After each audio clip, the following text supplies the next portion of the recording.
প্রায় 5 থেকে 6 মণ করে আমি ক্ষীরা জমি থেকে উঠাতে পারবো। খরচ হয়েছে 6 থেকে 7,000 টাকা। 40 থেকে 50,000 প্লাস টাকা আমি ইনকাম করতে পারবো।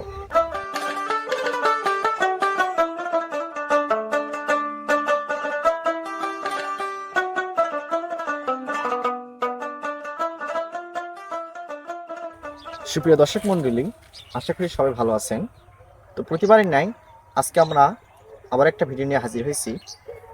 আজকে যে ভিডিও নিয়ে আপনাদের মাঝে উপস্থাপন করব সেটা হচ্ছে ক্ষীরার একটা ভালো জাত সম্পর্কে। আমি এই তো দেখতে পাচ্ছেন আমার সামনে যে বিরাট একটা ক্ষীরার ক্ষেত।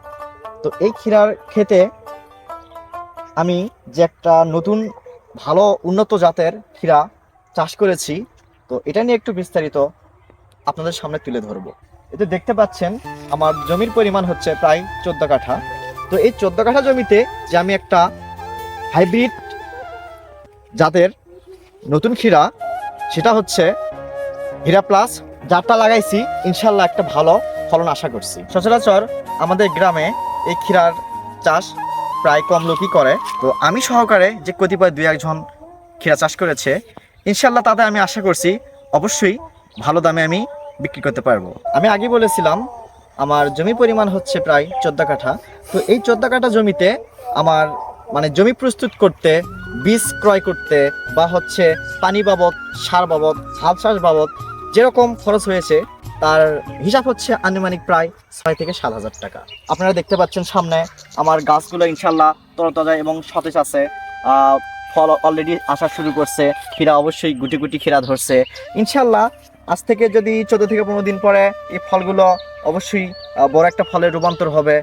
ইনশাল্লাহ যদি আমি বিক্রি করতে পারি তাতে আমি আশা করছি এই 6 থেকে 7,000 টাকা আমি ব্যয় করে ইনশাল্লাহ ভালো একটা দাম পেতে পারি। আমি আশা করছি আজ থেকে প্রায় 14 থেকে 15 দিন পরে এই ক্ষীরাগুলো আমি জমি থেকে তুলে বাজারে হারভেস্ট করতে পারবো। আপনারা অবশ্যই জানেন বর্তমানে বাজারে ক্ষীরার মন প্রতি প্রায় 1600 থেকে 2,000 টাকা মন। তো ইনশাল্লাহ আমি যদি আপনাদের দোয়াই এবং আল্লাহর রহমতে যদি ভালো একটা ফলন পাই, তো আশা করছি আমি প্রায় এই জমি থেকে 40 থেকে 50,000 প্লাস টাকা আমি ইনকাম করতে পারবো। তো আমি সপ্তাহে 2 দিন যদি ক্ষীরা আমি জমি থেকে উঠাই, তাতে করে আমার একটা আনুমানিক হিসাব হচ্ছে প্রায় 5 থেকে 6 মণ করে আমি ক্ষীরা জমি থেকে উঠাতে পারবো, ইনশাল্লাহ বাজারে বিক্রি করতে পারবো। তো আমার এই ক্ষীরার জমি সম্পর্কে আমি আপনাদের যেটুকু তথ্য দিলাম আশা করছি সবাই বুঝতে পারছেন।